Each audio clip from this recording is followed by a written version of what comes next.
Hello प्यारे बच्चों, तो क्या हाल है आप सभी के। आज मैं आपके लिए एक बहुत ही इंटरेस्टिंग चैप्टर लेके आया हूँ जिसका नाम है वस्तुओं के समूह बनाना। है आपका पार्ट कौन सा, 4 नंबर। इसका नाम क्या है, वस्तुओं के समूह बनाना। जैसे नाम से ही स्पष्ट हो रहा है, वस्तु मतलब जो हम अपने आसपास की चीज़ें देखते हैं। समूह बनाने का मतलब है कि उनको कलेक्ट करना, इकट्ठा करना। अब कौन सी वस्तु में अपने आसपास देखते हैं, अगर हम अपने घर में देखें तो हमारे कमरे में हमें कुछ अलग तरीके की वस्तुएं दिखाई देती हैं, हमारे स्टडी रूम में कुछ अलग दिखाई देता है और हमारे किचन में कुछ अलग तरीके की वस्तुएं दिखाई देती हैं। मतलब कमरे में देखेंगे तो हमें अपनी कॉपी पेन दिखाई देगा, जो प्लास्टिक की चीज़ें दिखाई देंगी, लकड़ी की चीज़ें दिखाई देंगी। बट किचन में जाएंगे तो हमें कुछ कांच की ऑब्जेक्ट दिखाई देंगी, कुछ स्टील की दिखाई देंगे, कुछ आयरन की दिखाई देंगे। स्टडी रूम में जाएंगे तो हमें प्लास्टिक मिल सकता है, हमें इलेक्ट्रिक इक्विपमेंट्स मिलेंगे। मतलब क्या हुए, वस्तुएं हुई कौन कौन सी, अलग अलग तरीके की वस्तुएं हुई। अब उनमें से हम कुछ को ले लें, किचन से 2-4 सामान ले लें, अपने स्टडी रूम से कुछ सामान ले लें जहाँ पे हम पढ़ाई करते हैं, और कुछ अपने जहाँ से हम जिस कमरे में हम सोते हैं वहाँ से कुछ सामान इकट्ठा कर लें, कुछ अपने आसपास के इन्वायरमेंट से, अपने सराउंडिंग से सामान उठा लें, उनका समूह बना लें। तो हमें क्या दिखा देगा, वस्तुओं के समूह क्या हो जाएंगे, हमारे बन जाएंगे। अब हमें देखना है कि जो हम वहाँ पे पदार्थ इकट्ठा करते हैं उनके तो कुछ गुण होते होंगे कि नहीं। जी बिल्कुल, जितने हम उनके पदार्थ इकट्ठा करते हैं उनके कुछ गुण होते हैं। अब हम बात करेंगे कि जो हमने पदार्थ इकट्ठा किया है सबके एक नए नए गुण होते हैं। अगर हमने प्लास्टिक इकट्ठा किया है उसका काम अलग है और उसकी जो प्रॉपर्टीज़ हैं उसके गुण भी अलग हैं। हमने कुछ जो अपने स्टडी रूम से उठाया वो भी कुछ अलग तरीके से दिखाई देता है। जैसे स्टडी रूम से हमने अपना पेन स्टैंड ले लिया, ये दिखता भी अलग है और इसका काम भी अलग है। बिल्कुल सही आपने सोचा।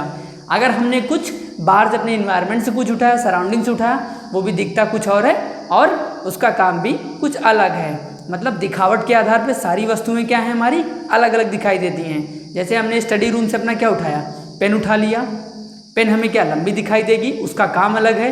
हमने किचन से ग्लास उठा लिया, उसका काम कुछ अलग है, वो किसी अलग मटेरियल्स का बना है कि नहीं।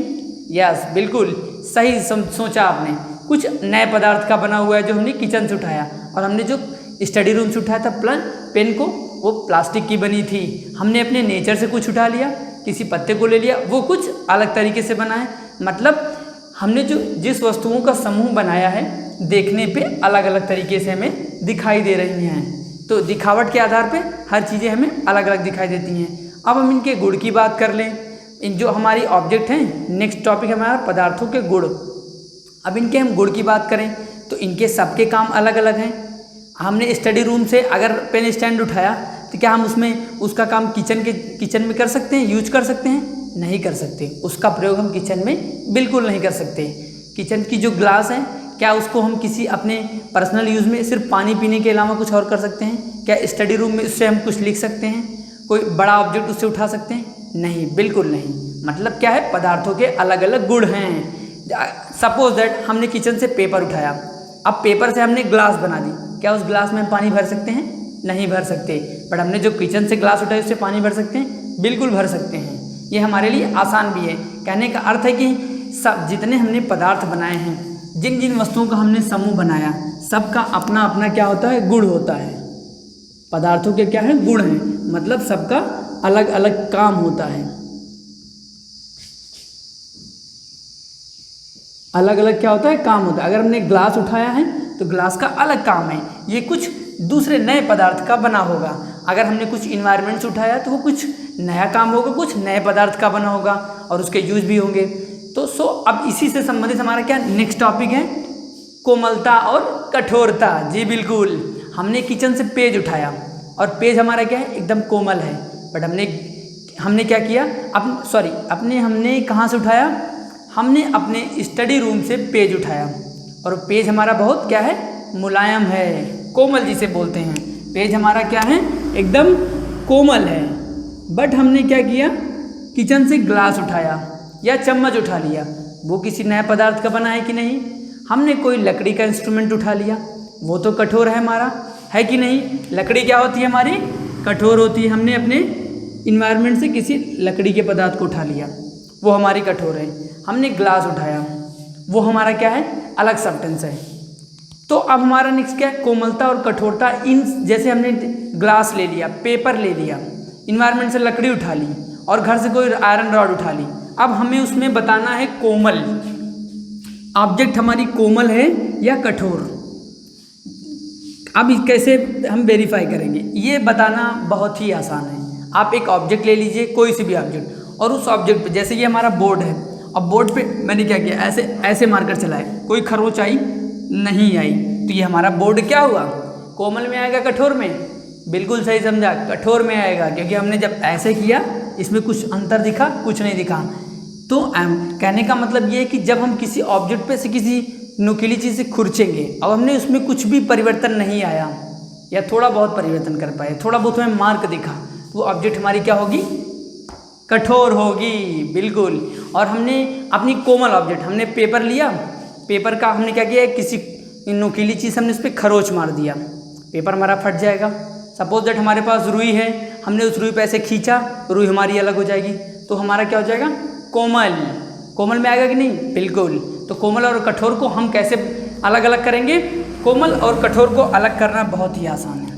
हमने कोमल को अलग किया और कठोर को, ये चीज़ें हम छू के भी बता सकते हैं और उसे खरोच के भी बता सकते हैं। जो वस्तुएं हमारी कठोर होंगी, उनके जो उनका शेप होगा, उनके आकार में परिवर्तन करना आसान नहीं होता, बट जो चीज़ें हमारी कोमल होगी उनके आकार में परिवर्तन करना आसान होगा। आकार में परिवर्तन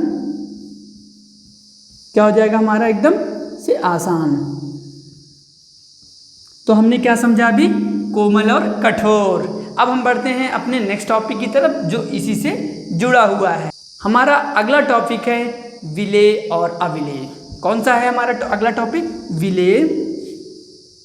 जैसे कि नाम से स्पष्ट है, विलेय और अविलेय। अविलेय, थोड़ा सा इसे ब्रेक करते हैं। विलेय, विलेय, विलेय। विलेय को कैसे समझेंगे? बहुत ही आसान है। शरबत कभी पिए हो? बिल्कुल पिए होगे आप। गर्मियों में हम शरबत बनाते हैं, नींबू पानी का शरबत बनाते हैं, पानी चीनी का शरबत बनाते हैं, पानी चीनी नींबू का शरबत बनाते हैं। जी बिल्कुल। चीनी उसमें क्या होती है, घुल जाती है कि नहीं? चीनी में दिखाई देती है? नहीं दिखाई देती। नमक उसमें घोलते हैं हम, नहीं दिखाई देता। तो मतलब क्या हुई, चीनी उसमें घुल गई कि नहीं? तो चीनी हमारी क्या है, विलेय है। बिल्कुल सही, राइट समझा आपने। मतलब ऐसी चीज़ है जो पानी में घुल गई। चीनी हमारी शक्कर क्या हुई, पानी में घुल गई। नींबू हमारा पानी में घुल गया, तो उन्हें क्या कहेंगे, विलेय। बट कभी ये देखा है कि जब तेल कभी पानी में गिर गया हो तो क्या होता है? हमने बहुत सारे स्थानों पे देखा होगा अपने दैनिक जीवन दिनचर्या में। पानी में जब तेल गिर जाता है तो क्या होता है, हमें तेल ऊपर ऊपर दिखाई देता है कि नहीं? हम ऐसे पानी फेंक देते हैं तो ऊपर के जो तेल हमारा रहता है वो क्या होता है, गिर जाता है और हमें पानी अलग से दिखाई देने लगता है। तो ये क्या हुआ, अविलेय। मतलब ऐसी चीज़ें जो पानी में नहीं घुलती, ऊपर की परत पे दिखाई देती हैं, उन्हें क्या कहते हैं हम, अविलेय।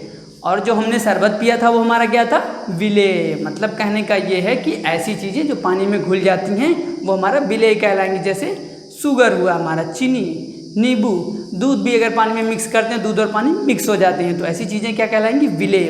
बट अगर हमने ऑयल डाला, सरसों का तेल डाला, घी डाला, कुछ भी ऑयली चीज़ डाला, वो पानी के ऊपर क्या होगा, तैरती रहेंगी। इन्हें क्या बोलेंगे, अविलेय। समझ में आया ना? बिल्कुल सही समझा आपने, राइट। अब बढ़ते हैं हम अपने अगले टॉपिक की। अगला टॉपिक है हमारा, वस्तुएं जल में तैर अथवा डूब सकती हैं। बड़ा ही मज़ेदार टॉपिक है।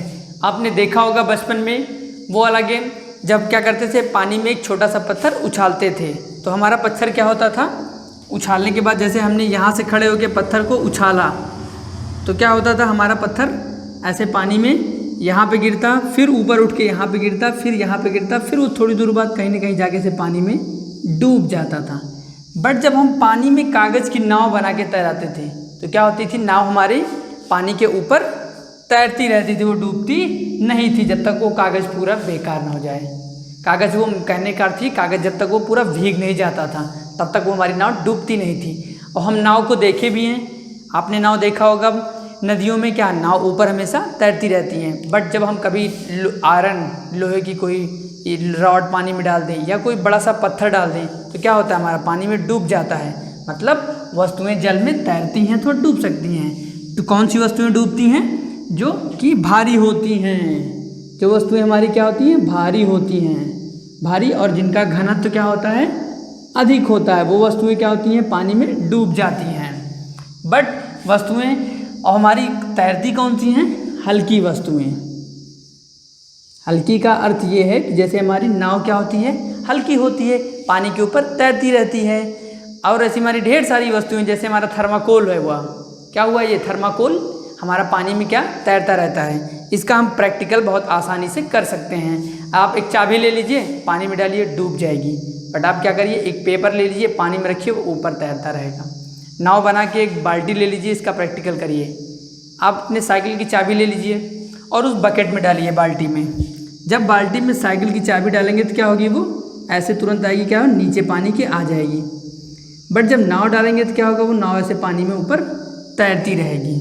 कहने का अर्थ ये है कि जो चाबी हमारी क्या है? भारी है, पानी में डूब गई, बट हमारी नाव क्या थी? हल्की थी, पानी में तैर रही है। अब बढ़ते हैं अपने अगले टॉपिक की ओर। अगला टॉपिक है हमारा पारदर्शिता, अपारदर्शिता और पारभासी। कौन सा है हमारा? पारदर्शी। सबसे पहले हम समझेंगे पारदर्शी हमारा क्या होता है? पारदर्शी किसे कहते हैं? तो अक्सर हम दुकान में जाते हैं, अपने आसपास की दुकान पे, तो क्या होता है? सिर्फ एक डिब्बा रहता है और उस डिब्बा हमारा क्या रहता है? ऊपर से ऐसे क्लोज रहता है। तब भी हमें बाहर से क्या दिखाई देता है? उस डिब्बे में क्या सामान रखा हुआ है। जब भी हम मिठाई की दुकान पे जाते हैं तो हमें जो मिठाई का डिब्बा वो रहता है, कांच से वो पूरा बंद रहता है, बट हमें अंदर से क्या मिठाई दिखाई देती है। तो इसे कहने का अर्थ है कि जब हमें दोनों साइड से चीज़ें दिखाई दें, मतलब अगर हम इस डिब्बे से टॉफ़ी क्या करें, उधर से भी देखें तब भी दिखाई देगी, अंदर भी दिखाई दे रही है टॉफ़ी। अगर हम इस डिब्बे के अंदर अपना हाथ भी डालें तो दोनों साइड से देख सकते हैं। मतलब ये हमारा क्या हुआ? पारदर्शी। अपारदर्शी क्या होता है? बचपन में जब हम छुपन छुपाई खेलते थे, क्या होता था? हम जाके ऐसे पीछे छिप जाते थे, हमें कोई देख ना पाए। तो क्या होता था? ना हम उधर से देख सकता था हमें कोई, ना इधर से। तो ऐसे इसे क्या बोलते थे? अपारदर्शी। छुपम छुपाई वाले गेम से अगर हम समझने की कोशिश करेंगे हमें बहुत ही आसानी से समझ सकते हैं। तो अपारदर्शी हमारा क्या हुआ? जब हमें ना इधर से दिखाई दे, जैसे ये हमारा बोर्ड है, बोर्ड के उस साइड क्या है? दीवार है, ना हमें दीवार दिखाई दे रही है, ना पीछे का बोर्ड दिखाई दे रहा है। तो ये हमारा क्या हुआ? अपारदर्शी। समझ गए ना अपारदर्शी? अब नेक्स्ट है हमारा पारभासी। क्या है हमारा अगला टॉपिक? पारभासी। बहुत ही आसान और बहुत ही मज़ेदार टॉपिक है पारभासी। पारभासी में क्या है? आपने देखा होगा कभी, जब वो क्या हमारा पेपर में कभी किसी पेज में क्या होता है? तेल लग जाता है, मीन्स ऑयल लग जाता है, तो क्या होता है? इधर हमें बहुत ही धुंधला धुंधला दोनों साइड दिखाई देता है। इसका बहुत ही अच्छा उदाहरण है, आप टार्च ले लीजिए और हाथ में से जलाइए और बंद कर दीजिए, उसके टार्च के मुंह पे अपना हाथ रख दीजिए, तो हमें बाहर से इसमें क्या दिखाई देगा? लाइट दिखाई देगी, बट वो पूरा नहीं दिखाई देगी, बहुत हल्की हल्की लाइट दिखाई देगी। तो इसको क्या बोलेंगे? पारभासी। जब हमें पूरा नहीं दिखाई दे, मतलब पूर्ण रूप से वो दिखाई न दे, हल्का हल्का धुंधला धुंधला दिखाई दे। कभी कभी इसे क्या होता है? जो हल्के पेपर आते हैं उसमें हमें दोनों साइड से दिखाई देता है, मतलब उधर का साइड दिखाई तो देगा, बहुत हल्का हल्का दिखाई देगा, तो उसे क्या बोलेंगे? पारभासी। तो आई होप कि आपको सारे डाउट क्लियर हो गए होंगे, आपके सारे डाउट। अगर आपको नोट्स चाहिए तो डिस्क्रिप्शन में टेलीग्राम चैनल का लिंक दिया गया है। कोई भी डाउट आप निसंदेह हमसे पूछते रहिए और नोट्स को भी डाउनलोड करिए, वीडियो को लाइक करिए और चैनल को सब्सक्राइब करिए। मिलते हैं अगले वीडियो पे, तब तक के लिए बाय बाय बच्चों।